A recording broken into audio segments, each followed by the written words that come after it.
न गंगा न गया काशी पुष्करम न प्रयागकम।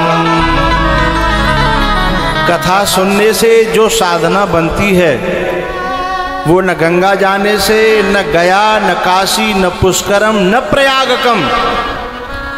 सुख शास्त्र कथायाश्च फलेन समतां नये। बोले श्रीमद् भागवत की कथा की बराबरी कोई भी तीर्थ करने वाला नहीं है। जितने भी तीर्थ है ना, एक श्लोक है बड़ा प्यारा, उत्तमा सहजावस्था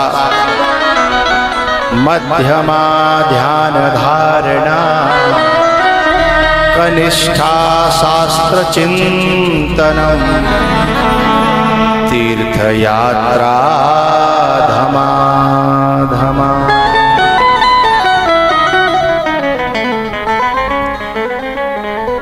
तीर्थ नहाए कफल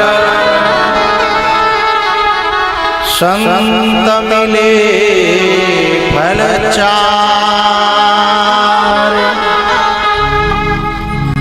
जब कोई बहुत तीर्थ में जाता है, स्नान करता है, दर्शन करता है, तो एक फल मिलता है। बोले क्या? संत समागम। तीर्थ नहाए एक फल, बोले क्या? संत मिलन। फिर उसे बहुत सारे संतों का दर्शन होता है। फिर उनमें से कोई संत एक जो दिल में उतर जाता है, सदगुरु की पीठ पर बैठ जाता है, सदगुरु की गद्दी पर बैठ जाता है। हमारे दिल में जो गद्दी है, उनमें संतों में से तीर्थ नहाए एक फल, संतों का मिलना, और संत मिले फल चार। फिर उन संतों में से जो सदगुरु मिला, फिर उसके मिलने पर चार फल की प्राप्ति होती है। वे फल कौन से हैं? पपीता, अंगूर, आम, सेब, ये ना है।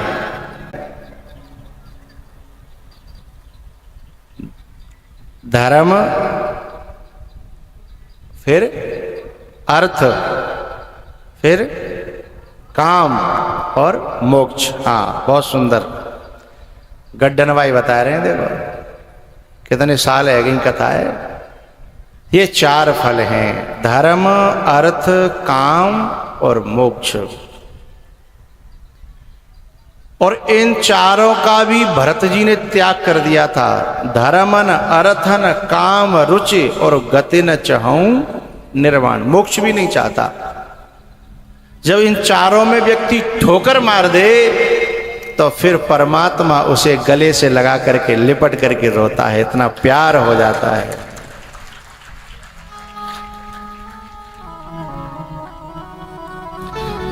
तो तीर्थ नहाए, तीर्थ नहाए एक फल, संत मिले फल फल चार। सदगुरु मिले अनंत फल, कहत कबीर विचार।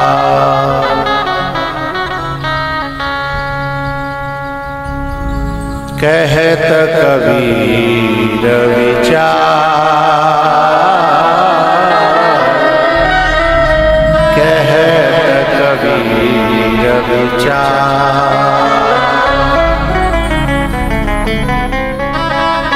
सनकादि ऋषि क्या कह रहे हैं पता है? हे नारद जी, तुम भागवत की कथा की महिमा भी जानते नहीं हो। अश्वमेघ सहस्राणी, जो 100 अश्वमेघ यज्ञ कर लेता है वो इंद्र बन जाता है। इस पृथ्वी का नहीं, स्वर्ग का राजा बन जाता है। और ये कह रहे हैं कि हजारों अश्वमेघ यज्ञ कर ले कोई व्यक्ति, और वाजपेयी यज्ञ कर ले सैकड़ों, लेकिन शब्द समझिएगा, अश्वमेध सहस्राणि वाजपेय शतानि च, शतानि सैकड़ों, लेकिन सुख शास्त्र कथायाश्च, सुख शास्त्र कथा क्या है? भागवत की कथा, जो सुखदेवी जी ने अपने मुख से जो गाई है। सुख शास्त्र कथायाश्च कलां नार्हन्ति षोडशी,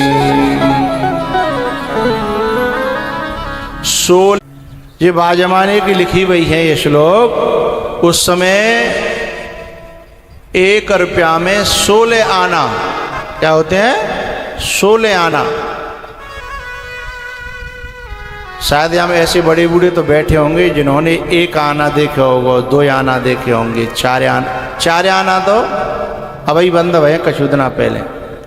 ऐसे हैं का उन्हें 1 आना देखे हो? 1 आना, 4 हाथ, 4-5 हाथ खड़े रहे। 1 आना देखो, बहुत सुंदर। और 2 आना, अच्छा 4 आना कर किस किस ने देखे? 4 आना। अच्छा बात है हमारे क्षेत्र में जाए, इटावा क्षेत्र में 4 आना ना कहते, कहते चौन्नी, क्या कहते हैं? चौन्नी, अठन्नी है। फिर 8 आना और फिर 16 आना, यानी 1 रुपया। तो यहां कह रहे हैं सनकादि जी कि कलाम नारहंत षोडशीम, भागवत की कला के 16वें हिस्सा के बराबर भी नहीं है। कौन? अश्वमेध सहस्राणि वाजपेय शतानि च सुख शास्त्र कथायाश्च कलाम नारहंत षोडशीम। षोडश कहते हैं 16, चंद्रमा में 16 कला होती हैं। तो ऐसे ही 16 यानी 1 कला के बराबर भी नहीं है। बेश अश्वमेध यज्ञ और वाजपेयी यज्ञ, और 1 आध नहीं, सहस्राणी और शतानी, हजारों और सैकड़ों करे तो भी इतनी बड़ी कथा की महिमा है। नारद जी को शंका है गई, बोले इतनी बड़ी महिमा कथा की है, आप बता रहे हो, तो 1 आध उदाहरण बताओ कि जाने का जो ऐसा कोई बड़ो काम કર્યો होए जो असंभव होए, जो यज्ञ से भी न हो, जप से तप से भी न हो, ऐसा कोई काम કર્યો? बोले हाँ, ऐसे हजारों इतिहास में उदाहरण हैं। बोले तुम 1 ही दे दो। तब सनत कुमारों ने 1 उदाहरण दिया। बोले क्या? बोले धुंधकारी, इतना बड़ा पापी सदा दुराचार रथा विमार्ग, गोकर्ण पंडितो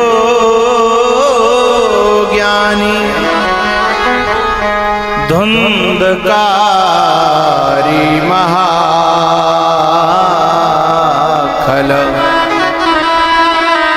गोकर्ण जो था छोटा भाई, वो बहुत बड़ा साधु विद्वान, लेकिन धुंधकारी महाखल। एक बात बताऊं, ये दोनों आत्मदेव के पुत्र हैं। इनकी माँ है धुंधली, इनके कोई संतान नहीं होती थी आत्मदेव के, तो आत्महत्या कर भी जंगल में चले गए। और जंगल में जब गए तो एक सन्यासी से मुलाकात हो गई, और ये सन्यासी से मिलकर के रोने लगे, महाराज मेरा नसीब बड़ा खराब है, मैं मरने आया हूं जंगल में। सन्यासी ने समझी जो कोई जंगल में आया तो भजन भजन कर भी आया होगा। बोले क्या बताइए, जंगल में कामना पूर्ति के लिए आया है।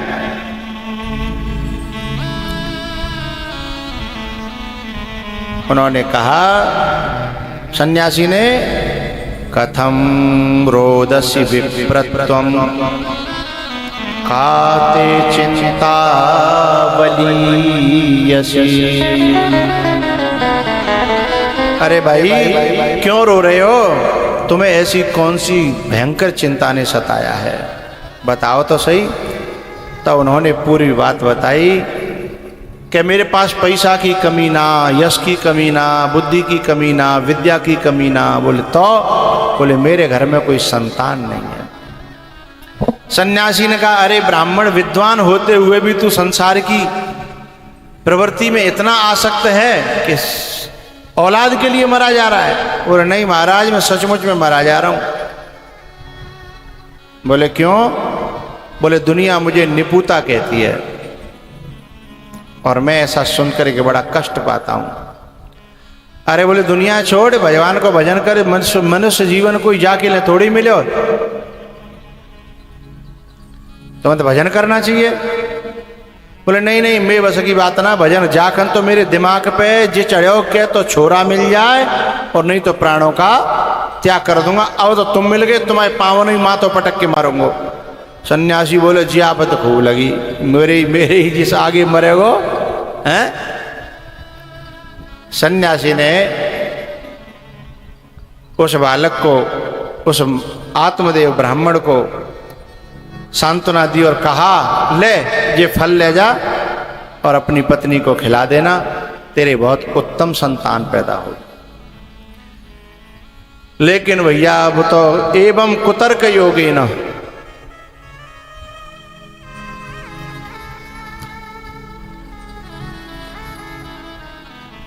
इतनी तर्क और कुतर्क करने वाली हती बाने वसंत के उस फल में भी कुतर्क ढूंढ लई। बाबा जी की ऐसे फल खाए हुए थे बालक है जहाँ तो फिर का है बहुत सारी बातें। और सोचने लगी जन काका, मैंने अपनी बहन से बताई कि ऐसे ऐसे जो फल लाए कहू बाबा ने दया। बोले पागल हैं जे, पागल हैं तू कहीं पागल है हरिजन के संग में हैं। बोले चिंता मत कर, मुंह पे बहुत बालक हैं, मैं तो एक बालक दे दूंगी, तो पे धन बहुत है, तू मुझे धन दे दियो, हिसाब किताब बराबर। वो खुश है गई। बोले हरद लगे न भिटगुरी रंग चौकई आ जाए। बोले मोह बालक मिल जाएगो, न पेट में रखना पड़ेगा, न दर्द होंगे हैं और न पैदा करना पड़ेगा। क्योंकि जन्म देते समय माँ को भयंकर पीड़ाओं का सामना करना पड़ता। बोले बातें बची आऊँगी। तो बोली बहन जा फल को क्या करूँ? बोले का गैया भैया खवाए दे और मालिम पजाई के दोनों सांचो है, जे छोरा हो नहीं होगा तो काऊ खवा दो तई के होगा। उसने अपनी बहन की बातों में आकर के वो फल गैया को खिला दिया। अब समय हुआ कुछ दिन बाद उसने झूठे को कह दिया अपने पति से कि मैंने फल खा लिया, मेरे बालक होने वाला है। और अपनी पत्नी का बालक जो उसने उधार क्या मोल कह दो, मोल ले लिया। इसे गोद लेना नहीं कहेंगे, इसे मोल लेना कहेंगे, क्योंकि बदले में पैसा दिया था, बच्चा ले लिया।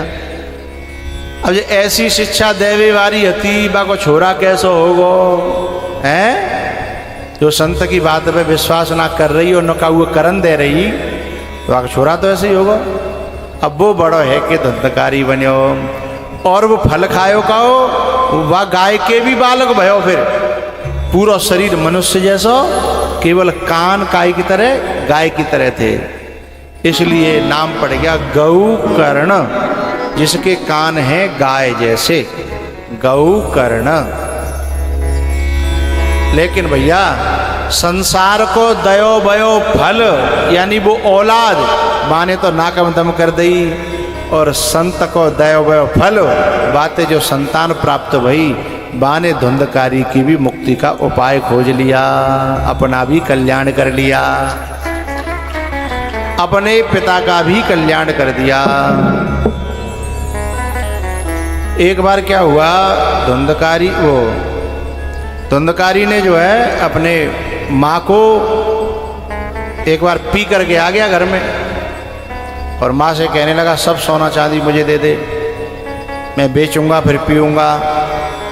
अब माँ ने सोची लड़ूंगी तो वाला मारे वो चको जाकर पियो भयो जाके बुद्धि काम तो माँ ने सब सोनो चांदी निकाल के दे दो। लेकिन माँ ने सोची कि अब मरवे ते बढ़िया तो जीवे ते बढ़िया तो मरे वो है। ऐसी औलाद के सामने जीवे में ख्वारी है तो वह कुआं में गिर के मर गई। अब रह गए अकेले पिताजी। तो गोकर्ण जी आए, पिताजी ने गोकर्ण जी से उपदेश प्राप्त किया। गोकर्ण जी महाराज थे तो पुत्र, लेकिन अपने पिता को उपदेश करते हैं, पिताजी तुम जा झंझटम का ही फंस रहे हो, यहाँ कोई काऊ को हतो ना। आप तो एक काम करो, जा घर परिवार है छोड़ के भगवान की भक्ति करो, और भगवान की भक्ति में जो सुख है वो सुख दुनिया में कहीं भी नहीं है। उमा कहूँ मैं अनुभव अपना, उमा कहूँ मैं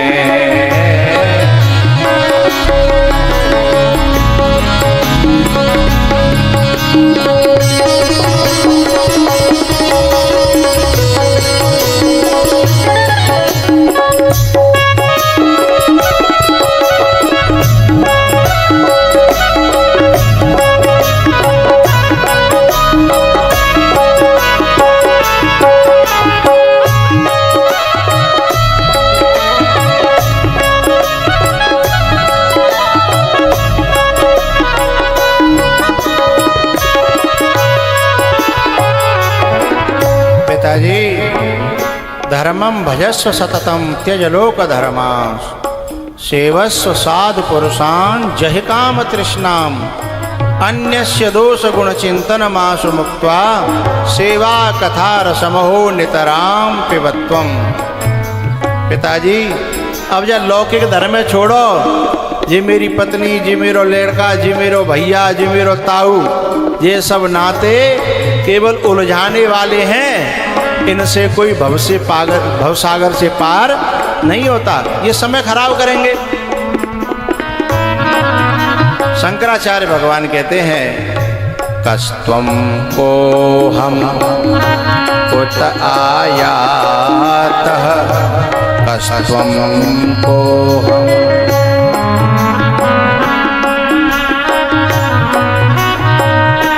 कस्त्वं को हम कुत आयातः, कामे जननी को मे माँ, कामे जननी को।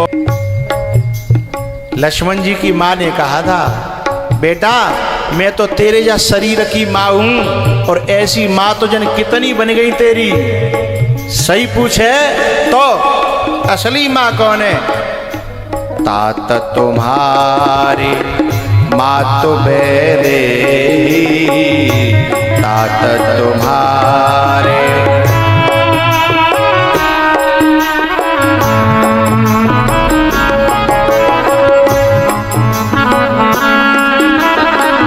मातु बेरे पिता,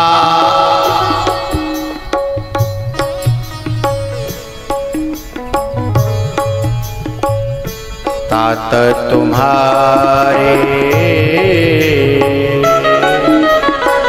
मातु बेरे, पिता राम पिता राम सब भांति सने।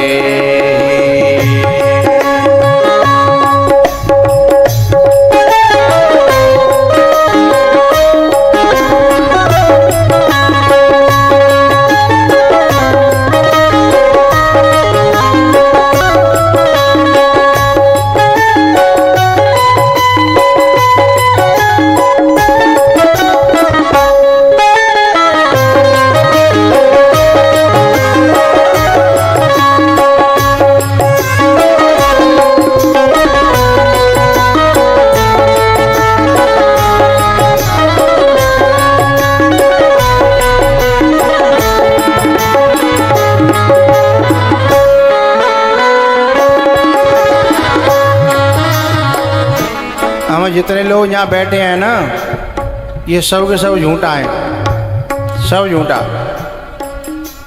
आप लोग सोच रहे होंगे आपने कब देख लिया कि हम झूठा है। सब झूठा कैसे हैं बताऊं? क्या रहने दूं? बताऊं? जिन्होंने जन्म दिया है हम उसे अपना बाप मानते हैं, जिसने जन्म दिया है उसे हम अपनी माँ मानते हैं। लेकिन ये बात गलत है। जो हमारी माँ, जो जन्म देने वाली माँ है इस शरीर को, उसके उससे पैदा होने वाले दूसरे जो हैं उन्हें हम अपना भाई मानते हैं। लेकिन ये गलत है। कैसे गलत है? जब आरती बोलती है तो हम भगवान से भी कहते हैं, हम दो दो बाप बना रहे हैं अपने।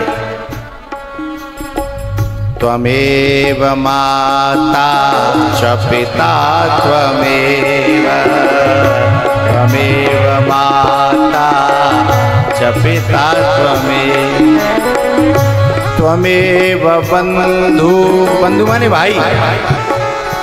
भगवान तो कह रहे हैं कि तू, त्वम एव, एव का मतलब केवल तू ही है, केवल तू ही। अब केवल को मतलब कहाँ जा रहे हो भैया? घर जाके तो तू कहू और है माँ, कहू और है भैया, कहू और है पिता, कहू और है सखा बता रहे हैं। और आरती में खड़े क्या कह रहे हो? त्वमेव, त्वम एव, एव माने केवल, ओनली फॉर यू, केवल आपके लिए कह रहा हूं। अब झूठ बोलने का ना बता, अरे झूठाओ हैं।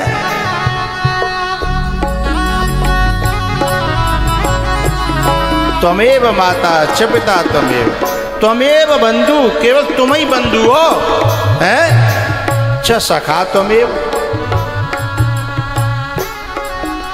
लेकिन हम मानने का और है और कह रहे हैं कहू औरतें।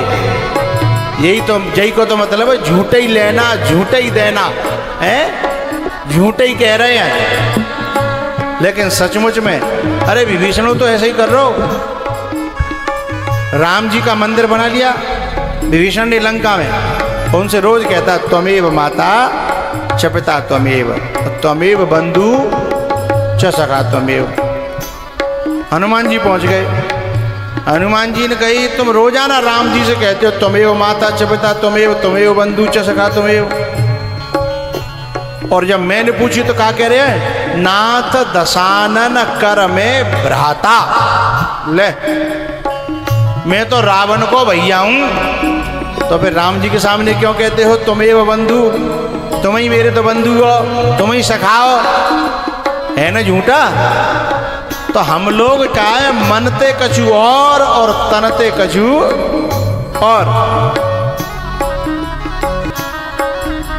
यदि रावण को भैया मानते हो विभीषण, तो तुम फिर विश्रवा ऋषि को अपना बाप मानते हो? बोले हाँ। बोले तो तुम्हें भगवान कभी मिलने वाले।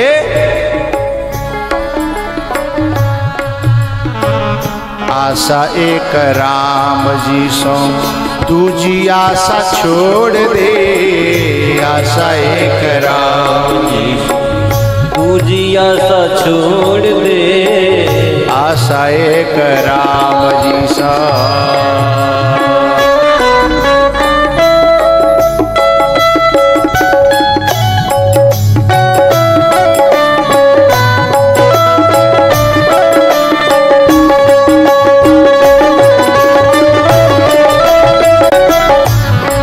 गोकर्ण जी महाराज अपने पिताजी आत्मदेव को समझा रहे हैं, शंकर भगवान सारे जगत को समझा रहे हैं। प्रश्नोत्तरी में कहते हैं कष्टम को हम कुत आयातः कामे जननी को मे तातः इति परिभावय सर्वमसारम्, इति परिभावय सर्वम् असारम्, विश्वं त्यक्त्वा स्वप्न विचारम्। बड़ी प्यारी पंक्ति है, बहुत सार गर्भित वेद वेदांतों को अपने अंदर समाई हुई पंक्ति है ये। प्रश्नोत्तरी एक छोटा सा ग्रंथ है, शंकर भगवान कहते हैं, शंकराचार्य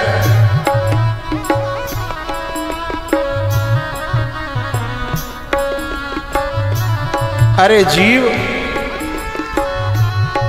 इति परिभावय सर्वम असारम, ये सारा संसार असार है, इसमें वास्तविकता तुम्हें ढूंढने से भी नहीं मिलेगी।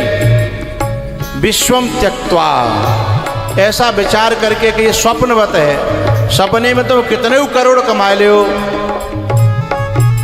लेकिन जग के लेना ही कन देना दो। लेकिन ऐसे या संसार में जो संसारी दौलत है भाई कितने कमा ले हो, लेकिन मर के लेना एक खन देना दो।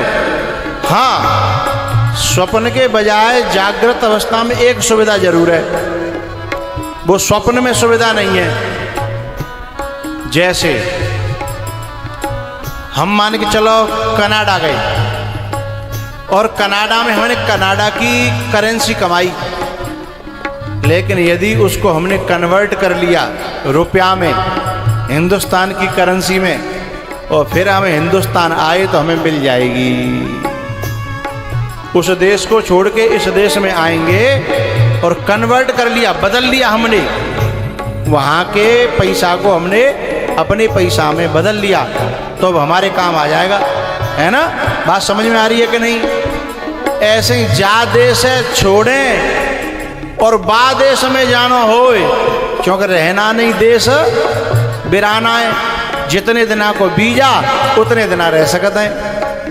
तो जा देश है छोड़ के जब बा देश में जाना होए तो अपने पैसा कन्वर्ट कर लो, बदल लो, काय में, पुण्य में, सत्कर्म में, धर्म में पैसा बदल लें, तो फिर वो यहाँ रहने वाला नहीं है, फिर तो हमारे संग जाएगा और जन्म जन्म तक हमारे काम आएगा। ओ न लाया साथ कुछ बंदे न तेरे साथ जाएगा, न लाया साथ कुछ बंदे न तेरे साथ जाएगा।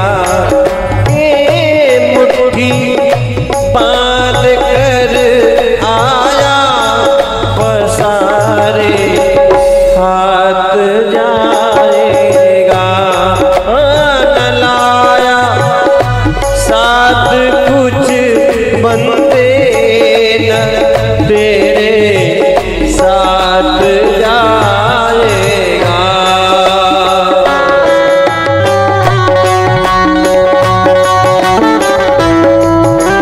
भर सोया धर्म का बीज ना बोया, बुढ़ापा देख कर रो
जिंदगी